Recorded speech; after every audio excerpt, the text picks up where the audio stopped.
ഗർഭിണികളായ ആളുകൾക്കുള്ള ഒരു വിഷയമാണ്. ഗർഭിണികൾ നന്നായി ഈത്തപ്പഴം കഴിക്കാം. അല്ല, അത് പറയുമ്പോൾ തന്നെ കുറേ ആളുകൾക്ക് പ്രശ്നം ഉണ്ടാവും. ഗർഭിണികൾ എങ്ങനെ ഉസ്താദ് ഈന്തപ്പഴം കഴിക്കണത്? അവർക്ക് പ്രശ്നം ഉണ്ടാവില്ലേ, ഈന്തപ്പഴം ചൂടല്ലേ എന്നൊക്കെ പറയുന്ന കുറേ ആളുകളുണ്ട്. ഒരു ശാസ്ത്രീയമായി എവിടെയും തെളിയിക്കപ്പെടാത്തൊരു കാര്യമാണ് ഈന്തപ്പഴം കഴിച്ചാൽ ഗർഭം അലസി പോകും എന്നുള്ളത്. വെറുതെ പറയാം. ഞാൻ ഡോക്ടേഴ്സിനോടൊക്കെ ഒരുപാട് ചോദിച്ചു, ഒരുപാട് ഗൈനക് ഡോക്ടേഴ്സിനോട് ചോദിച്ചു, ഇങ്ങനെ വല്ല ശാസ്ത്രീയമായി തെളിയിക്കപ്പെട്ടിട്ടുണ്ടോ? എവിടെയില്ല. പിന്നെ ഒരു ഡോക്ടർ എന്നോട് പറഞ്ഞത്, ഉസ്താദേ ഈ ശാസ്ത്രീയമായി തെളിയിക്കപ്പെട്ടിട്ടൊന്നും ഇല്ലെങ്കിലും കാരണവന്മാർ പറയണില്ല, അവരുടെ സമാധാനത്തിന് വേണമെങ്കിൽ ഒരു 3 മാസം ഇത് കഴിക്കാതിരുന്നോ എന്ന് പറഞ്ഞു.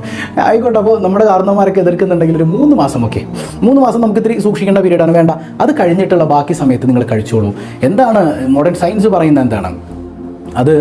Contain the B vitamin folate, an important nutrient during pregnancy as it prevents serious birth defects such as spina bifida. ഈ നമ്മുടെ ബർത്ത് ഡിഫക്റ്റുകൾ, കുട്ടി ജനിക്കുമ്പോഴുള്ള ഒരുപാട് പ്രശ്നങ്ങൾ, ജനന സമയത്ത് കുഞ്ഞിനുണ്ടാകുന്ന ഒരുപാട് പ്രയാസങ്ങളിൽ നിന്നൊക്കെ രക്ഷ നേടാനായിട്ട് നമ്മുടെ ഈത്തപ്പഴം കഴിക്കൽ ഗർഭിണികൾക്ക് വളരെ അത്യുത്തമമാണ് എന്നാണ്. സുബ്ഹാനല്ലാഹ്. അതുകൊണ്ടല്ലേ ഹബീബായ സല്ലല്ലാഹു അലൈഹി വസല്ലം തങ്ങളും മഹാനായ സയ്യിദുനാ അലി റളിയല്ലാഹു അൻഹു ഇത് പറഞ്ഞു തന്നത്. അപ്പോൾ ഗർഭിണികൾ ഈത്തപ്പഴം കഴിക്കുക. അപ്പോൾ 3 മാസം വിട്ട് കഴിഞ്ഞിട്ട് നിങ്ങൾ ബാക്കിയുള്ള സമയത്ത് കഴിച്ചോളൂ.